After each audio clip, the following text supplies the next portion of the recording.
vocês sobre a nossa relação com o dinheiro e os bens materiais. E eu me lembro que nessa ocasião, no último domingo, nós chegamos aqui a um conceito muito importante, que foi o conceito de mordomia. Mordomia não no sentido de você ter mordomia, né? Todo mundo recebendo, não. Mordomia no sentido de que nós somos mordomos de Deus. Nós somos responsáveis por tudo aquilo que Deus vai chegar nas nossas mãos. Então, eu me lembro que aquilo que eu falava aqui no último domingo, que, por exemplo, os seus filhos, nossos filhos, foram confiados a nós, mas não são nossos. São de Deus. Nós fomos escolhidos por Deus para educá-los, criá-los e prepará-los para a vida. Falava aqui também que quer dinheiro, quer bens materiais, nosso carro, nossa casa, tudo que nós temos, tudo que nós conquistamos ao longo da vida, tudo isso, na verdade, são coisas que pertencem a quem? A Deus. Nós somos apenas pessoas que Deus, na sua soberania e na sua vontade perfeita, Ele decidiu que nós ficaríamos responsáveis por algumas coisas que pertencem a Ele. E vimos aqui nesse conceito de mordomia, Deus um dia vai tomar conta ou vai prestar conta, nós vamos ter que prestar conta, melhor dizendo, de tudo aquilo que Deus colocou nas nossas mãos. Então, pensa no que você tem nesse momento. Pensa no teu carro, na tua casa, na tua família. Um dia nós vamos chegar diante de Deus e vamos dizer que Deus, eu fiz isso e isso com que o Senhor me confiou. E lembro que na ocasião falei aqui também da parábola dos talentos, daquele senhor que distribuiu talentos e saiu e viajou. Depois ele voltou e veio cobrar os talentos daqueles que ele havia dado, E viu daquele rigor com que o Senhor cobrou esses talentos daqueles que ele havia dado, enfim, esses talentos dessas pessoas. Então, esse conceito de mordomia que nós vimos na semana passada, ele é extremamente importante. Por quê? Porque vai ser através dele, ou a partir dele, que nós poderemos hoje falar de um tema extremamente importante, que é o dízimo. Meu Deus, hoje, o pastor faz o dízimo hoje, irmãos. Dizia aqui também na semana passada que 7 anos, quase 8 anos de implantação dessa igreja, eu nunca preguei sobre dízimo nessa igreja. Quem está com a gente desde isso? Orlando, que eu vou meter dinheiro, né? O homem que está aqui, o nosso diabo, responsável das questões financeiras, que vai ter dinheiro, vontade, o diabo, levar para depositar, está com a gente desde isso, sabe, certo, Orlando? Que nessa igreja, a gente está aqui desde o início, eu nunca cheguei aqui para pregar sobre dízimo e para tentar colocar qualquer peso sobre os irmãos.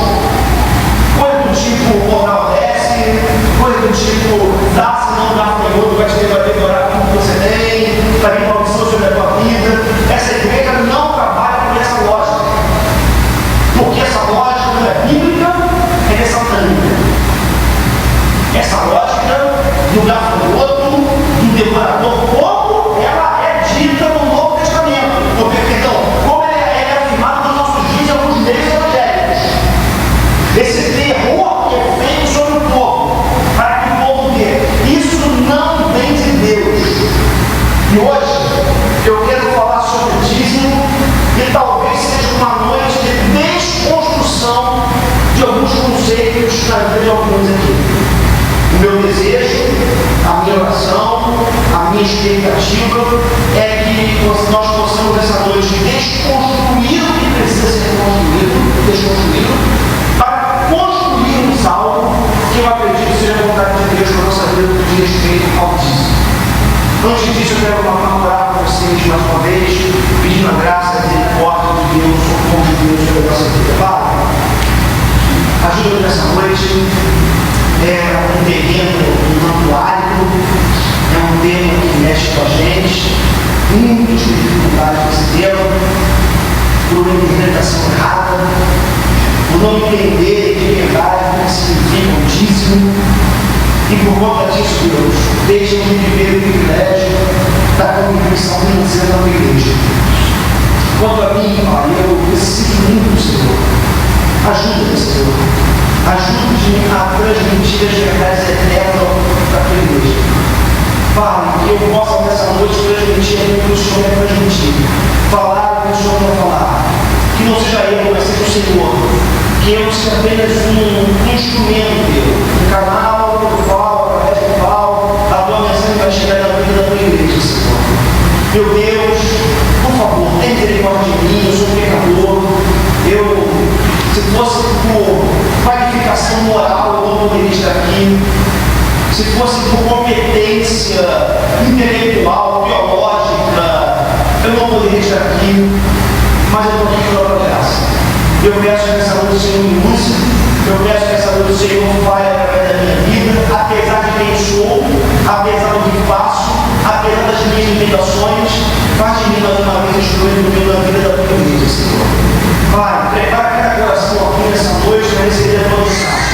Que todo preconceito, que toda resistência, que tudo que não vem do Senhor caia por terra em nome de Jesus. Amém. Se durante a mensagem um líder vai semear alguma coisa em algum coração, que o Senhor repreenda. E que haja espaço aqui somente para a atuação do teu Espírito. Somente o Senhor age na nossa mente e no nosso coração nessa noite. Amém. Nós clamamos em nome de Jesus. Amém. Amém. Louvado seja o nome do Senhor nosso Deus. Então hoje nosso bate-papo aqui é a respeito do dízimo. Vimos aqui já essa noite que, relembrando a semana passada, que o conceito de mordomia é extremamente importante para que entendamos o que a palavra de Deus fala a respeito da contribuição financeira. E é interessante porque essa questão do dízimo, eu queria logo de início, eu quero esclarecer algumas coisas a respeito do dízimo ou contribuição financeira. Para isso, em primeiro lugar, eu preciso trazer uma definição de dízimo. Preste atenção, por favor. Dízimo significa a 10ª parte de algo. Paga voluntariamente ou através de taxa ou imposto. Normalmente para ajudar organizações religiosas judaicas e algumas denominações cristãs. Apesar de atualmente estar associada à religião, muitos reis da antiguidade exigiam o dízimo dos seus povos. Ok? Então, dízimo, o conceito de dízimo passa pela 10ª parte. A ideia é: eu pego a 10ª parte, eu pego 10% do que eu tenho, de tudo que eu ganho, de tudo que eu recebo e entrego voluntariamente a Deus. Esse é o conceito. Ou porque me é exigido. Vamos falar um pouco mais sobre isso daqui a pouco. Então esse conceito de dízimo é muito importante e nós precisamos ver a origem da instituição do dízimo na Bíblia. E para isso nós precisamos começar visitando o Antigo Testamento. Quero convidar você a ler comigo alguns textos, logo de início. Abra sua Bíblia comigo, por favor, Levítico, capítulo 27, verso 28, e depois vamos pular do 30 ao 34. Levítico, capítulo 27, primeiramente o verso 28, e depois pularemos para os versos 30 a 34. Assim diz a palavra de Deus: todavia, nada que um homem possua e consagre ao Senhor, seja homem, seja animal, sejam terras de sua propriedade, poderá ser vendido ou resgatado. Todas as coisas assim são consagradas, são santíssimas ao Senhor. Verso 30. Todos os dízimos da terra, seja dos cereais, seja das frutas, pertencem ao Senhor. São consagrados ao Senhor.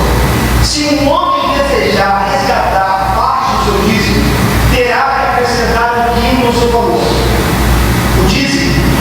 rebanhos, um de cada 10 animais que passam debaixo da guarda do pastor será consagrado ao Senhor.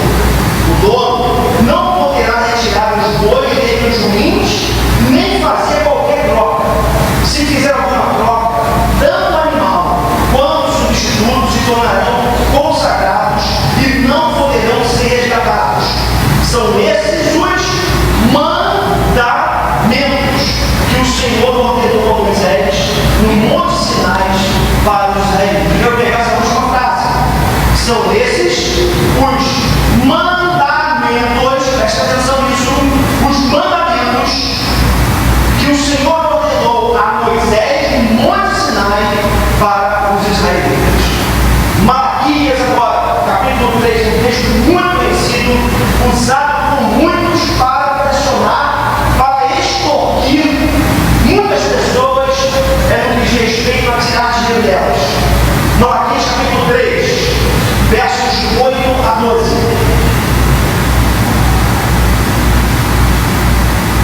Todo mundo achou? Vou esperar mais um pouquinho. Muito importante que você ache na sua vida. Hoje nós vamos ter uma projeção. 3, de 8 a 12. 3, de 8 a 12. Diz assim: Malaquias é o último livro do Antigo Testamento, tá bom? Depois de Malaquias vem Mateus, o evangelista Mateus falando, para te ajudar. O último livro do Antigo Testamento, o último profeta do Antigo Testamento. Depois você vai encontrar algumas partes em branco, às vezes são 4 partes em branco que você encontra ali, e depois vem Mateus, o primeiro livro do Novo Testamento. Olha o nome de Mateus, contudo vocês estão me roubando. E aí eu pergunto, como é que te roubamos? Nos dízimos, nas ofertas.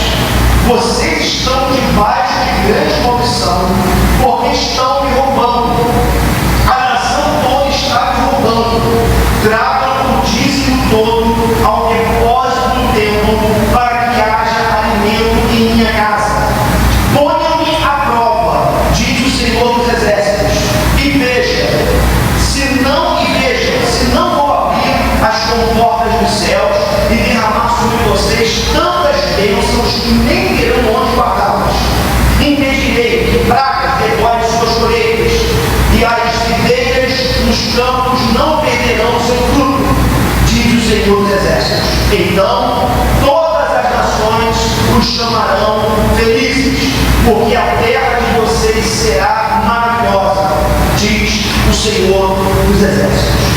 Algumas coisas importantes que nós precisamos entender nessa noite ao falarmos de dízimo. É óbvio que há uma instituição do dízimo ainda antes da lei de Moisés.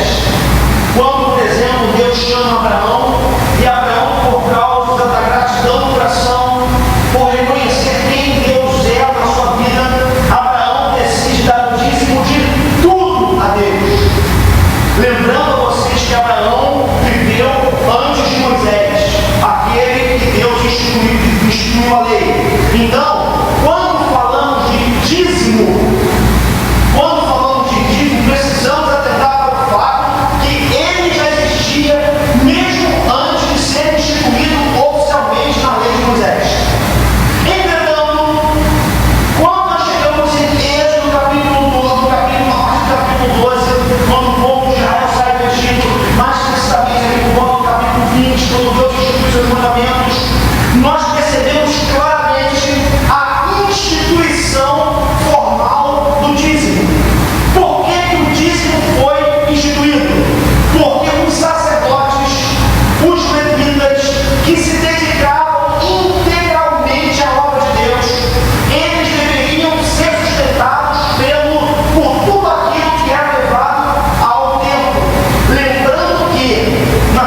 tímido ao pecado, mas Deus começou a se revelar de uma forma que o povo pudesse entender, conhecê-lo dentro das suas limitações.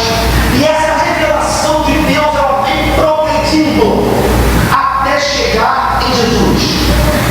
O que eu quero que você entenda também nessa noite é que toda a revelação do Antigo Testamento, ela apontou para Jesus. Tudo que os profetas falaram, além de Moisés, tudo que foi ordenado de Gênesis a Malaquias, aconteceu para a preparação da história, preparação do mundo para a vida de Jesus.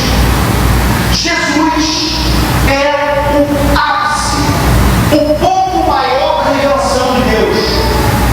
Jesus é para quem nós tivemos que olhar. Se você perguntar para a questão de pastor, digamos que você vive assim, que você tem um dilema, e você seja obrigado a enfrentar uma situação hipotética, tá? Assim, uma ilustração, que você tem que escolher entre o Antigo e o Novo Testamento.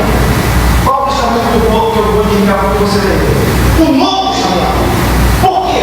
Porque o Velho Testamento, pelo que nós estamos vendo, são sombras do Novo. São diretrizes para o Novo, extremamente importantes.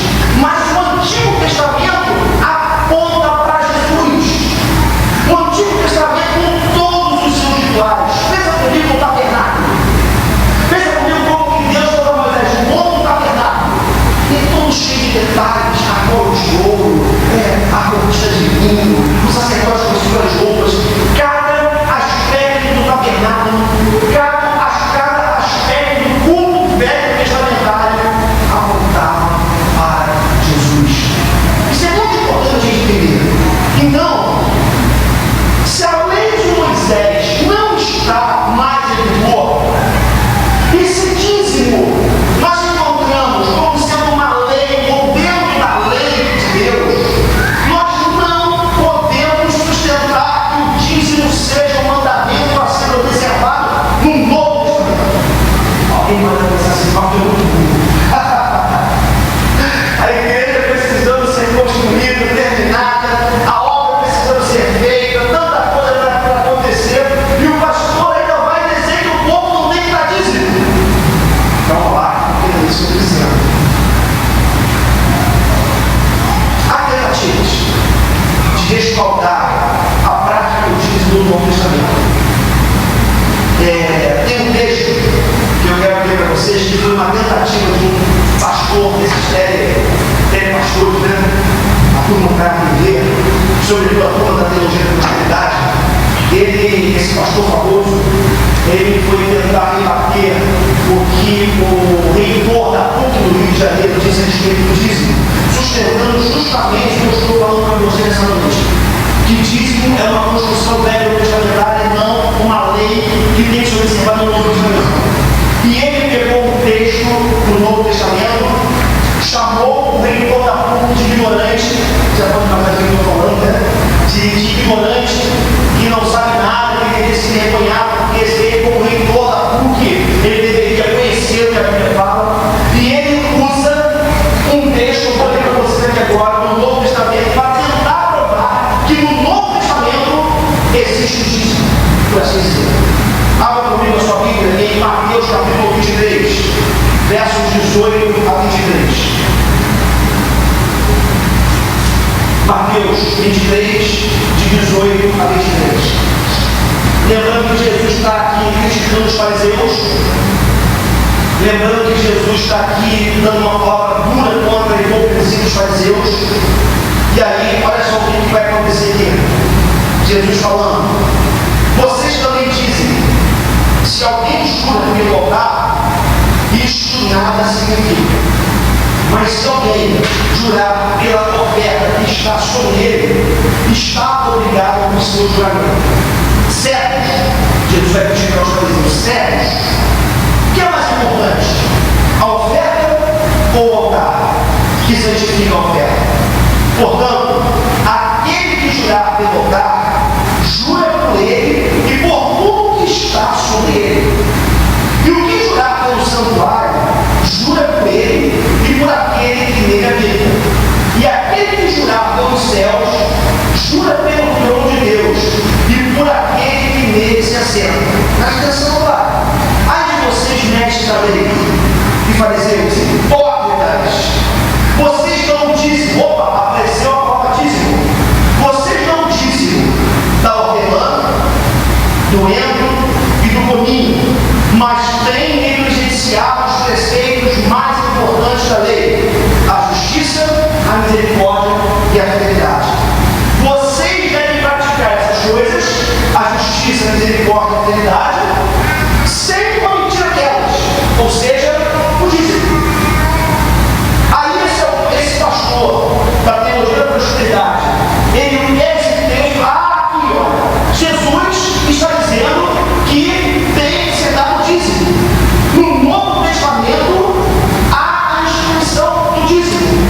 Entretanto, preste atenção nisso, embora a palavra dízimo apareça aqui no Evangelho de Mateus, isso não autoriza a concluir que o dízimo é um conceito ou uma prática do Novo Testamento por uma razão muito simples.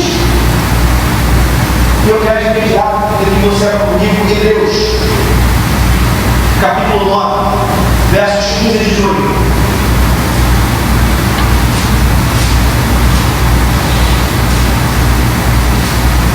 Hebreus 9, de 15 a 18. Por essa razão, Cristo é o mediador de uma nova aliança, para que os que são chamados recebam a promessa da herança eterna, visto que ele morreu como resgate pelas transgressões cometidas sob a primeira aliança.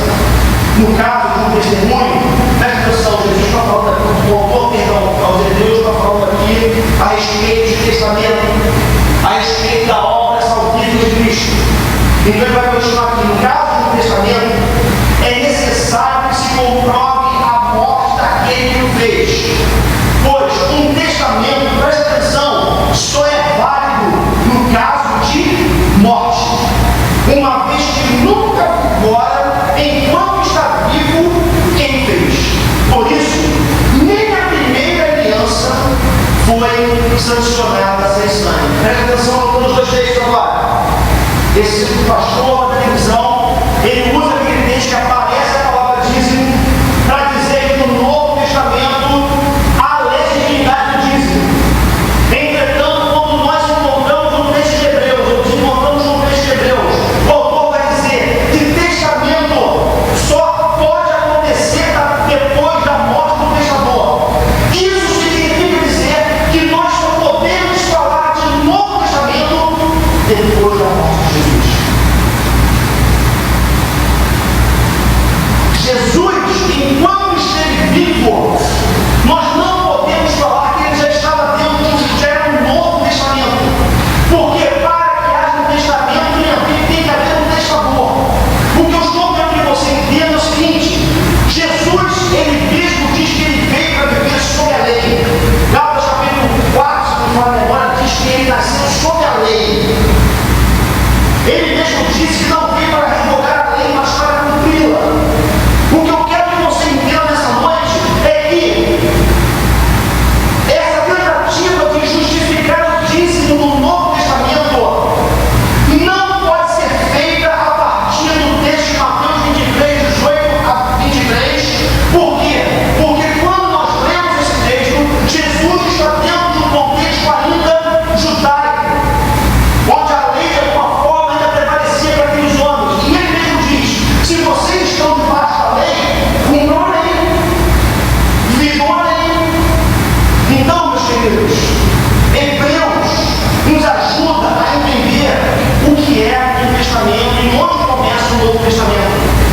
O Novo Testamento, ele começa a partir da morte de Jesus. Quando, depois da sua morte e depois da sua ressurreição, o povo de Deus passa a viver uma nova realidade. Não mais uma realidade sob a lei, sob o peso da lei, sob o jugo da lei, mas passa a viver debaixo da graça, por uma razão muito simples. É impossível, nós deixamos lembrar isso hoje de manhã, é impossível qualquer homem viver e cumprir toda a lei.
existe uma prestígio, que é a fé salvadora, a fé que Deus dá para a salvação.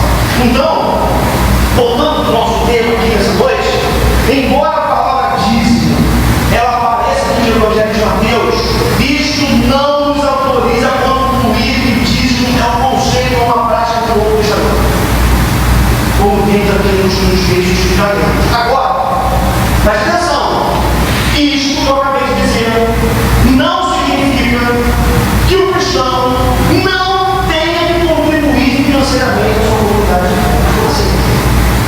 Se o dízimo não é um conceito do Novo Testamento, como então a gente pode sustentar que o cristão tem que contribuir à sua comunidade de fé? Eu estou falando da instituição legal imposta no dízimo. Isso não tem como sustentar. Agora, existem algumas bases para a contribuição financeira do Novo Testamento. E é sobre essas bases que eu quero começar a falar com vocês agora. Primeira base que eu encontro no Novo Testamento para a contribuição financeira é que a contribuição financeira nos identifica com Deus e suas generosidades. Isso é muito importante. João 3,16 diz que Deus amou tanto o mundo que ele deu. Deus é um ser generoso. Deus é um ser que livremente dá. Deus é um ser que não tem dificuldade em abrir a mão, não tem dificuldade em abençoar, não tem dificuldade em se manifestar. Então, quando nós contribuímos financeiramente, nós estamos nos identificando com Deus que é generoso, porque quem ama dá. É o que nós fazemos com nossos filhos. A dificuldade é que a gente tem que dizer não. Sabe por que nós amamos muito? E às vezes até esmagamos nossos filhos, porque damos demais. E a gente ficou mal acostumado, né? Quer dizer demais. Mas nós damos porque nós amamos. Esse dar precisa se manifestar como um ato de generosidade. E quando nós damos, nós estamos nos identificando com a generosidade de Deus, que foi capaz de dar o seu filho, o seu maior tesouro, o seu maior bem, a sua maior preciosidade. Deus simplesmente entregou Jesus para morrer na cruz pelos nossos pecados. Então, a primeira coisa que eu percebo ao falar sobre a contribuição financeira do Novo Testamento é que quando nós contribuímos, nós estamos nos identificando com a generosidade de Deus. E se tem uma coisa que eu e você precisamos cada dia mais, é nos identificarmos com Deus. Segunda coisa que eu percebo ao falar sobre esse tema é que a contribuição financeira mostra que nós somos mordomos fiéis. Lembra? Já falei aqui hoje do vídeo semana passada sobre a economia. Quando nós contribuímos financeiramente na obra de Deus, nós entendemos que, estamos entendendo que o que Deus fez chegar às nossas mãos não nos pertence, mas é dele, e nós estamos administrando o que pertence a Deus.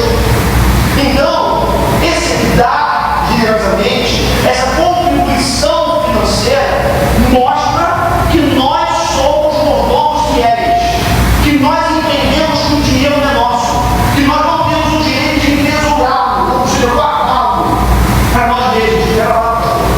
Está dizendo não, que eu não posso ter uma poupança, não posso guardar um dinheiro e investir nos meus filhos para ajudar nos seus estudos. Claro que você pode, você deve fazer isso. O que eu quero que você entenda, eu disse na semana passada, é que o dinheiro não pode ser aproximado. Deus tem que ser aproximado. A tua vida tem que estar nas mãos de Deus. Agora tem gente, eu estava pensando na semana passada, dizendo que o cara guarda o dinheiro lá debaixo do colchão, não tem caso disso, mas sabe? Está botando o dinheiro, guardando, planos. Aí chegou um momento que o dinheiro perdeu o valor, não outro, não tinha mais valor nenhum, de tanto que o cara guardou tudo. Lembra que eu falei semana passada daquela parábola de Jesus, quando ele disse: louco, hoje mesmo pedirão a tua alma. O que você tem para oferecer? Lembrando aquele sujeito que tem uma safra maravilhosa, uma colheita fantástica, e ele para no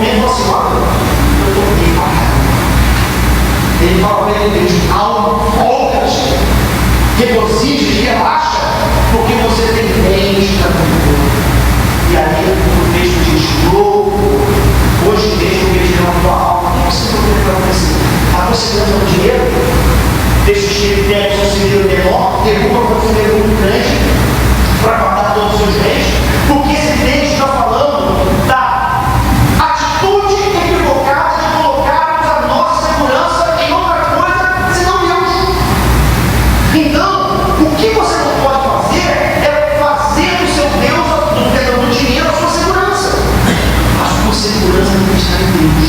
Então, você faz a sua segurança. O dor de barriga vai aparecer no futuro.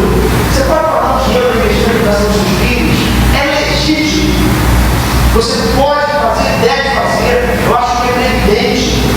Eu acho que é sensato, é bom que você faça isso.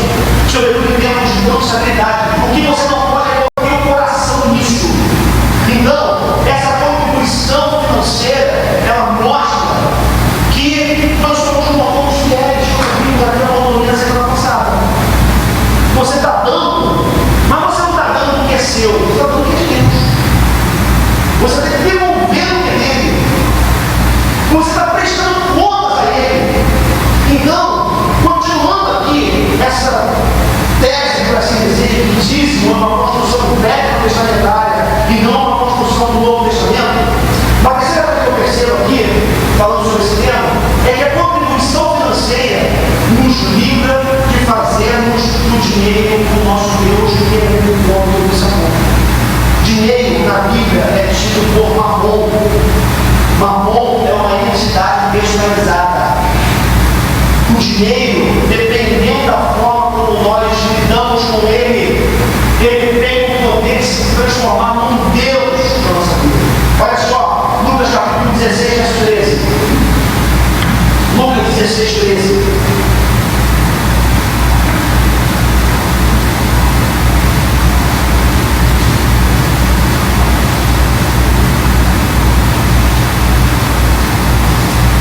Nenhum servo pode servir a dois senhores. Um servo, pois odiará um e amará um, ou se dedicará a um e desprezará o outro. Vocês não podem servir a Deus e ao dinheiro. Lembrando no contexto desse texto, meus irmãos debatendo, discutindo, quem falando sobre cultura, vida depois da morte, enfim, tantas preocupações humanas. E Jesus ele fala do dinheiro porque ele sabia que algumas pessoas têm a capacidade de transformar o dinheiro em Deus. E ele diz: o dinheiro, a depender da forma como você se relaciona com ele pode se transformar num Deus na sua gente. Nós somos trabalhadores aqui na aula muito para ter o público que a gente tem. E eu sei que, mas nós sabemos que existem lugares, pessoas que vivem em função do dinheiro. Mas pode também viver em função do dinheiro. Já contei aqui na história, se não há alguns anos, eu era bastante jovem na igreja lá ainda, um empresário, um rico que morava na antiga semana letiva, no locador do curso, na praia lá, na praia ali, ele morava ali, caixinha de carro, portava uma coisa toda, esse cara quebra, mas quebra, pensa assim, né? O cara que morava na beira da praia, no Jardim Oceânico, tem um outro para ficar hoje grátis. Ele tinha uma cobertura na beira da praia e ele teve que baixar o seu padrão para uma rua atrás, um apartamento maravilhoso, continuando no meio da árvore e esse da garagem. Esse foi a quebra dele, né? Ele quebrou. Esse cara não aguentou perder o que ele perdeu, ele matou a filha e a esposa e deu um tiro na cabeça. Se matou. Essa história, além de ser família, uma menina que era pastor de jovens, ela era amiga, conhecia, como é que a faculdade aparece, né? Da menina que foi assassinada, que morreu no mar. Sabe o que é isso? É fazer o dinheiro de Deus. É fazer o dinheiro na mão. É dar o poder ao dinheiro que ele não pode exercer sobre a nossa vida. O dinheiro, ele existe para ser subjugado por nós e não para nos subjugar. O dinheiro existe para ser usado por nós e não para nos usar. O dinheiro existe para que, como vou passar aqui, para que a obra de Deus seja feita, para que a vida das pessoas seja melhorada de alguma forma. Mas o dinheiro não pode ser personificado ao ponto de se transformar num Deus. Então, a contribuição financeira, ela nos livra de fazer o dinheiro nosso Deus por uma razão muito simples. Você deve dizer para você mesmo que o dinheiro não te domina. Quando você dá livremente, você está dizendo para o dinheiro, eu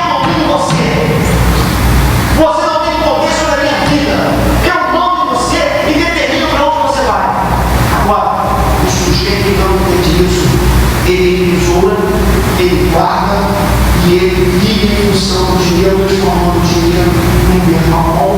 E pessoas assim têm muita dificuldade de contribuir financeiramente na igreja. A igreja estuda assim, né? Sabemos que tem pastor de boa, sabemos que tem gente que faz coisa errada com dízimo, eu não aguento, não posso falar, mas enfim. A gente tem televisão, a gente tem tanta porcaria, sujeito que tem uma Bíblia de R$900, vai no Antigo Testamento, faz uma numerologia estipulando, faz um monte de conta para chegar no número 900, que é o valor da Bíblia, que vai ver que Deus dá revelação para ele. Isso é do diabo, gente. Deus não é isso. Deus não existe de ninguém. Aí um monte de crente bobo cai nesse negócio contra a Bíblia abençoada, a Bíblia das contas, que custa R$900. O sujeito andar de avião, de imóvel para todo lugar. Então, irmãos, a contribuição financeira, conquanto tenha muita coisa feia aí fora do dinheiro e colocar o dinheiro, a contribuição financeira ela é uma bênção na mão de Deus, amém? Porque nos filhos transformados, os filhos em Deus, cantor. Mas na igreja não. Você tem preguiça de Deus, não tem para fazer obra. Vê um sujeito passando fome, você vem e dá a comida do cara. Vê uma pessoa que você conhece passando dificuldade, ajuda financeiramente. Não permita que o dinheiro se transforme em Deus na sua vida. Deixa eu avançar. Quando nós contribuímos financeiramente, na perspectiva do Novo Testamento, nós reafirmamos a nossa confiança em Jesus.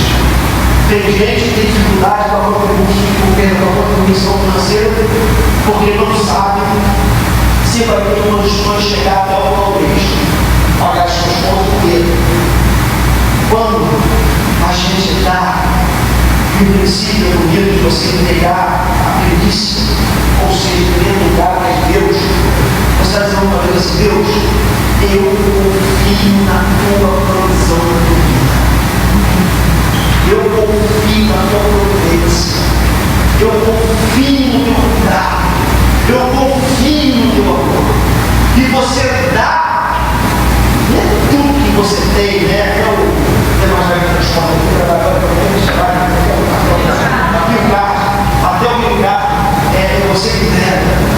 O cara dá um insistindo, você vai entregar para 3 aluguéis. Barco de fé. Porque se você entregar só 3 aluguéis, Deus vai dar a tua casa.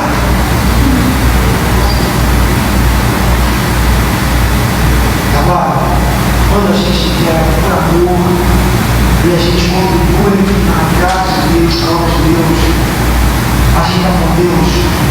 Eu confio na tua provisão. Eu confio no teu sustento. Eu confio no teu amor. Eu confio que o Senhor não vai me abandonar, mesmo eu dando algo que potencialmente, teoricamente, poderia fazer com que eu passasse uma dificuldade com a cliente. Então, nós reafirmamos a nossa confiança em Jesus. Mais ainda, quando nós contribuímos financeiramente, nós adoramos a Deus. Irmãos, a contribuição financeira da igreja, além de ser uma expressão da nossa confiança em Jesus, é também um ato de culto a Deus, de adoração a Deus, de dizer: a Deus, eu estou te dando porque meu coração está cheio de alegria, o meu coração está cheio de gratidão, porque o Senhor é fiel e eu tenho visto a tua fidelidade na minha vida. Então você entrega com um ato de culto a Deus, você entrega com um ato de adoração, porque você reconhece quem Deus é e o que Deus tem feito na sua vida. E quando nós reconhecemos quem Deus é e o que Ele faz por nós, a gente dá, a gente contribui, a gente tem prazer em devolver, por assim dizer, um pouco daquilo que Deus tem que chegar a cada um de nós. Então nós reafirmamos a nossa confiança em Jesus, é uma auto-adoração a Deus também. Nós reafirmamos o nosso compromisso com a igreja local, que não tem nenhuma ajuda governamental, que não recebe dinheiro de nenhuma instituição daqui por fora, não tem parceria alguma, nem o setor privado, nem público para ajudar. dos seus clientes. Semana não está acabado não, né, gente? Isso aqui é só um senador para passar a escura.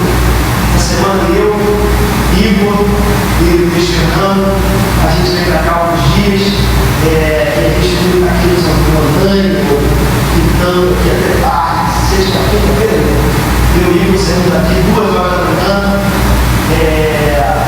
pintando essas paredes. Se alguém vai para frente, eu lavo. Eu lavo. Tá? A gente fez isso aqui para melhorar a igreja, para poder, né, a gente ter um progresso, tanto tempo essa obra parada, a gente estava tanto tempo falta de recursos, mas os poucos recursos, ou melhor, as pequenas melhorias que são feitas, são feitas com o meu dinheiro. A gente usa os recursos na obra de Deus. A gente usa os recursos na pregação do Evangelho. A gente usa os recursos preparando material, conteúdo, dando tempo significativo e qualidade para a obra de Deus para abençoar vidas. Então, é importante que você entenda que quando você contribui, você está dizendo assim, ó, eu pertenço a esse lugar. Eu faço parte dessa história. Deus me colocou aqui para ser não um mero espectador, mas ser alguém que colabora, coopera, faz junto. E a gente vai construir junto essa história, reafirmando o nosso compromisso com a igreja local, que tem que ser uma igreja forte, tem que ser fortalecida. Irmãos, semana passada o Edilson, o missionário, esteve aqui, e eu quero lançar um desafio. Eu falei com o conselho, viu? Fica com o conselho, eu falei, não, deixa a gente depois. A gente manda 100 euros para o Edilson para trabalhar com muçulmanos. O Edilson coloca a cabeça até prêmio. Todo dia, não posso ir todo dia, mas está sempre colocando a cabeça prêmio. A gente dá 100 euros para o Edilson todo mês. Eu quero desafiar essa igreja ao próximo mês começar a mandar 200 euros para o Edilson. Amém. Amém, queridos? Amém? Então, posso ser o bom ajuda. Porque precisa ser o dinheiro para isso. Edilson luta com dificuldade. Está lá, viajar de um lado para o outro, igreja subterrânea, cultos que ninguém, lugares que ninguém pode saber o que está acontecendo, tem que andar no anonimato, disfarçado, essa coisa toda. Em alguns lugares é um pouco mais aberto. Nossa igreja dá há 6 anos 100 euros, sem nunca ter corrigido. Coisa muito boa. Eu quero desafiar para a gente dobrar. Já o Recife, nossa igreja ajuda numa votação de uma igreja em Recife. Estamos envolvidos nesse projeto. Mandamos, não sei, eu acho que R$300 para ele, R$400 para ele. Quero desafiar a igreja a aumentar esse valor. Abençoar o irmão que está dedicando a obra de Deus. E luta com dificuldade também ficar bem de Recife. Um grupo pequeno, gente pobre, que precisa de José Gilson, que está voltando para o Brasil possivelmente, vai ficar por aqui, vai ficar no Brasil, missionário de Deus, há 19 anos, 25 anos, vivendo no campo missionário. Foi preso recentemente 5 meses, foi preso 5 meses por causa do Evangelho. Guiné Bissau, Senegal, pai, fugiu de uma guerra, não foi morrer. Dentro de uma guerra assim. Tem 72 malárias. A gente não tem noção do que é isso, gente. Esses homens de Deus têm que ser dignificados, têm que ser abençoados. E é o meu dinheiro e o seu dinheiro que a gente faz isso. Então nós reafirmamos nosso compromisso com a igreja local. Ouça o que eu vou te dizer.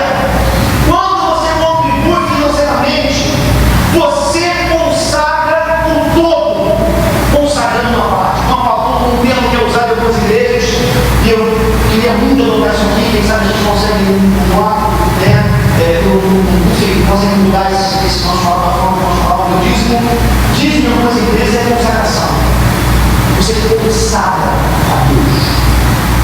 Quando você consagra a quantia, uma quantia, que eu faço isso daqui a pouco, quando você tem que dar, quando você consagra a parte, o todo da tua vida é consagrado. O que você entrega aqui, independente da quantia, é um ato de Deus, seu de fé a Deus, onde você está consagrando tudo que você tem a Deus. É ato de culto, mas é ato de consagração também.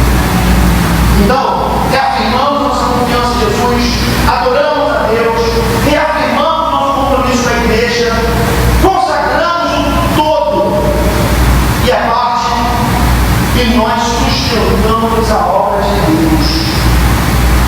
Abra comigo, 1 Coríntios capítulo 5, versos 13 e 14, por favor. 1 Coríntios, capítulo 9, versos 13 e 14.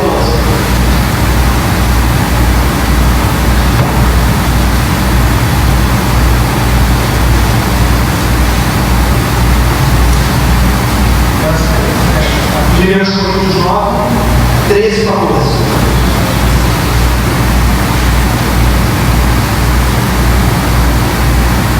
Todos acharam? Estamos chegando no final. Vocês não sabem que aqueles que trabalham no tempo, alimentam das coisas do tempo, e que os que servem diante do altar participam do que é oferecido no altar? Referência de Paulo ao Antigo Testamento, o que acontecia na lei. Da mesma forma, semelhantemente, o Senhor ordenou aqueles que pregam o Evangelho que vivem o Evangelho. O que esse texto está dizendo é que aqueles que se dedicam à obra de Deus têm o direito de ser sustentados por ela. Vou dizer uma coisa aqui para vocês com toda a liberdade. Falo isso, falei isso semana passada quando Gustavo. Eu nunca preguei sobre o dízimo nessa igreja. Se você está vendo pela primeira vez, você foi treinado. Porque eu nunca preguei sobre o dízimo nessa igreja. E se você vai ver pela primeira vez, eu trouxe você aqui para você ouvir sobre o dízimo. Mas uma visão lúcida, que não explora as pessoas. Eu trabalho no tempo integral nessa igreja. Eu estou fazendo a minha terceira faculdade, que é o estudar. Poderia estar fazendo qualquer outra coisa. Tive que fazer a faculdade, depois de atividade, 5 anos na faculdade. Fiz direito, fiz teologia, estou fazendo teologia porque eu gosto de estudar, gosto de crescer. Acho que, enfim, gosto. Poderia. Está marcando um pouco, poderia estar fazendo qualquer outra coisa. Eu poderia estar fazendo qualquer outra coisa. Eu estou pregando o Evangelho. Eu estou desviando meu tempo. Eu estou subindo essa semana. E falo isso não para me gloriar. Eu e alguns ficamos em cima do altar. Em cima de um andaime. Vocês não sabem, a maioria não sabe o que é ficar em cima de um andaime o dia inteiro. Tentando a igreja. Exausto. Exausto. O meu tempo é dedicado a essa igreja integralmente. E essa igreja me paga um salário mensal, que não é reajustado há 5 anos, porque nós não continuamos fazendo isso aí tem que falar o que você falou, né? A gente não combinou não. E tem meses que aconteceu porque a igreja não tem dinheiro de pagar. Porque aqui eu opto em pagar todas as contas, honrar todos os compromissos e se sobra. Eu aprendi isso muito com o Babu. Babu é assim, e é assim. Talvez a Margarete fazer isso no secretário lá. Paga-se tudo, honra-se tudo. Se soprava e ia.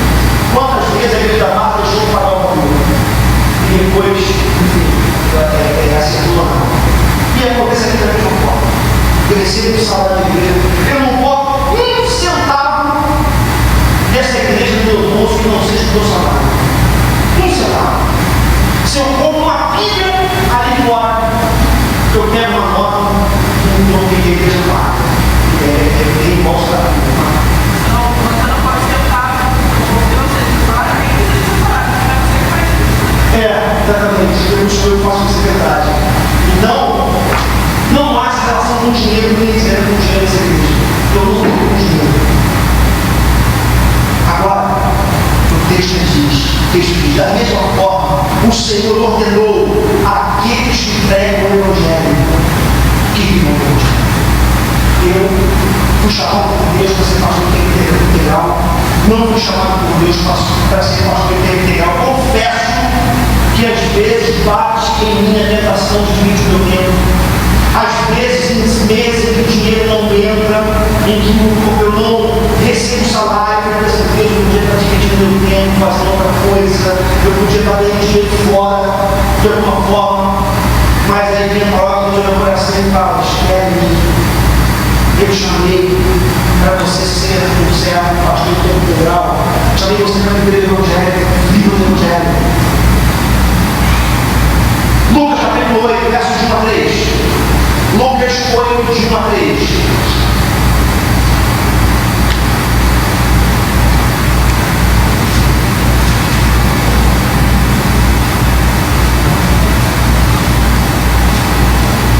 Lucas 8, de 1 a 3 vai dizer assim: depois disso, Jesus ia passando pelas cidades e povoados, proclamando as boas novas do reino de Deus. Os 12 estavam com ele, e também algumas mulheres que haviam sido curadas de espíritos malignos e doenças. Maria, chamada Madalena, de quem havia saído 7 demônios. Joana, mulher de Cusa, a administradora da casa de Herodes. Susana e muitas outras.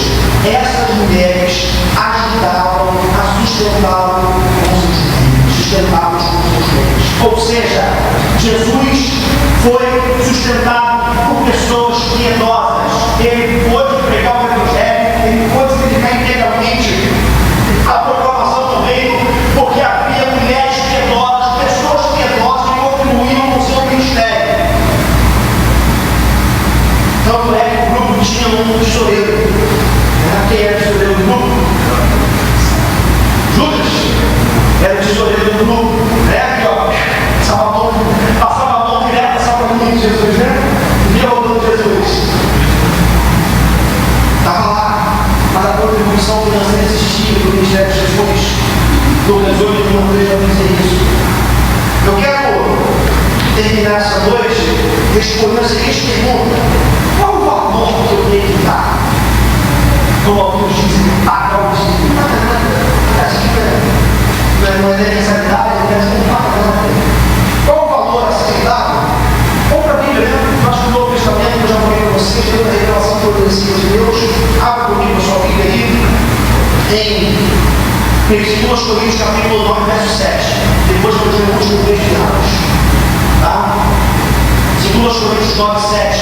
Paulo, apóstolo Paulo, que era muitas vezes foi sustentado pelo Evangelho, mas foi um fazedor de tendas, porque Paulo entendeu que no caso dele, ele precisava trabalhar também fora do ministério. Então, assim, Paulo fazia tendas. Mas olha o que Paulo vai dizer: cada um dê 10%, 20%, 50%, é isso aqui? Não. Cada um dê conforme determinou em seu coração.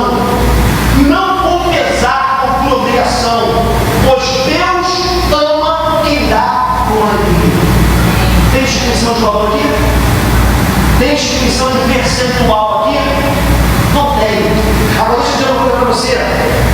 Por que nós, inclusive de mim, eu trabalho com percentual na minha casa? Na minha casa, 10% de tudo que eu e minha mulher ganhamos, nós entregamos na igreja. Por quê? Primeiro, porque é um ato de disciplina da igreja. É um ato de disciplina pessoal. Porque eu estabeleci um parâmetro pessoal. Segundo lugar, você ajuda a igreja com uma certa previsibilidade orçamentária. Ou seja, nós temos uma ideia de quanto mais ou menos nós podemos juntar por mês para poder fazermos o que tem que ser feito na igreja. Então esse parâmetro é importante por isso. Mas nós não encontramos base no Novo Testamento para falarmos de dízimo de 10%. Não há. E não adianta tentar pegar peixe solar, tentar comprovar, porque não tem. Não há como sustentarmos o dízimo no Novo Testamento, nos moldes do Antigo. A contribuição financeira é importantíssima e é reforçada no Novo Testamento. Atos capítulo 2, 44 e 45, último texto a servir nessa noite. Atos capítulo 2, 44 e 45. Tem um bom parâmetro para a contribuição financeira de modo você ligar? Os que criam. Bom, deixa eu esperar mais um pouquinho. Os que criam mantinham-se unidos e tinham tudo em comum, vendendo suas propriedades e bens, distribuíam a cada um conforme a sua necessidade. Os que criam mantinham-se unidos e tinham tudo em comum, vendendo suas propriedades e bens, distribuindo conforme uma coisa essa noite, ou mais uma coisa essa noite. Nós precisamos associar esse texto que acabamos de ler de Atos capítulo 2 com o conceito que nós chegamos a ler hoje no domingo, que é o conceito da monotonia. Onde nós vimos que tudo pertence a Deus, tudo é de Deus e glória a Deus. Se eu entendo que tudo é de Deus, eu preciso estar disposto a entregar a Deus tudo que for necessário para que a sua obra seja feita.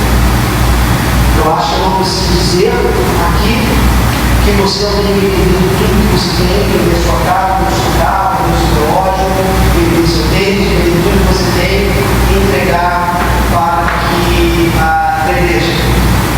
Mas uma coisa você tem que entender, eu vou dizer de novo uma frase que eu digo, quase todo mundo aqui,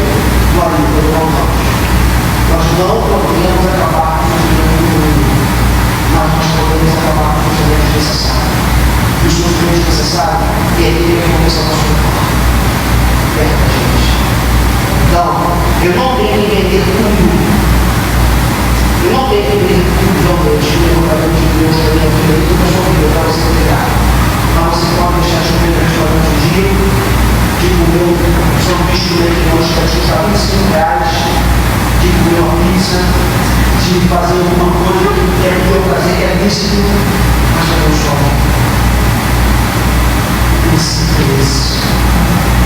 Eu não vendo tudo, mas eu faço todo o possível para abençoar o povo de Deus, abençoar a obra de Deus, com aquilo que Deus tem pedido para nós.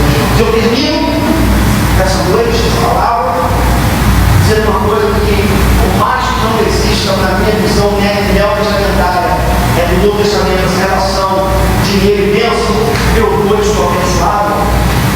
Na verdade, eu acredito no inverso. Eu acredito que Deus te abençoou para você abençoar. E é o contrário. Eu acredito que Deus vai tirar coisas das nossas mãos, dinheiro, bens, seja o que for, para que nós sejamos mais generosos na casa de Deus e com as pessoas que estão nos ajudando. Olha para a tua vida. Olha para o que Deus tem que tirar de você e avalie você mesmo. Quanto você tem contribuído para Deus? O que você tem feito aqui? O que você tem entregado até aqui? O quanto dinheiro tem se transformado numa bomba na sua vida e você tem vivido no seu vida? Quanto você tem corrido atrás de dinheiro? Quando você buscar grana na sua vida? E lembre-se por um momento que, se você tem talento, se você tem competências, se você tem inteligência, se você tem emprego, tudo isso foi Deus te deu. É a generosidade de Deus em ação na tua vida, para que você possa generosamente da mesma forma que prova de Deus. Portanto, quando você tem que dar, apenas entenda uma coisa: Deus não quer esmola, Deus também não quer que você tudo, porque Deus quer que você livremente, espontaneamente, conhecendo a esse Deus que é generoso, maravilhoso, você com o coração cheio de alegria, você contribua com a obra de Deus. Eu termino essa mensagem essa noite. Como já lhes disse, tem muita paz no coração, porque falo aqui de um tema que nunca deveria ser. E eu vou começar uma coisa para vocês. Eu acho que eu até tive Deus nos meus ombros, porque Paulo diz que nós temos que